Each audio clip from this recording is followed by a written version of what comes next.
एखादा आरोप सरकारवर झाला तर महाराष्ट्रातलं सरकारचा मंत्री त्याला उत्तर द्यायचा.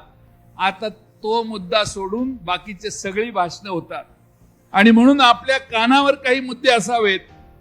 अलीकडं एक आता नवा नारा झालेला आहे. सगळ्या महाराष्ट्रातल्या भ्रष्टाचार्यांचा नारा एकच आहे की तुरुंगापेक्षा भाजप बरा. त्यामुळे लोक तुरुंगात जाण्यापेक्षा भाजपमध्ये गेलं तर बरं होतील. मी डॉक्टर माधव किनाळकरांचं अभिनंदन करेन की तो भारतीय जनता पक्ष सोडून तुम्ही बाहेर आला. कारण आता भ्रष्टाचार करणाऱ्या लोकांचीच भारतीय जनता पक्षामध्ये गर्दी आहे. सत्ताधीशांच्या डाव्या उजव्याकडे मांडीला मांडी लावून बसलेल्यांच्यावर अनेक आरोप आहेत. 25 विरोधी पक्षावरच्या नेत्यांच्यावर भ्रष्टाचाराचे आरोप भारतीय जनता पक्षाने केले.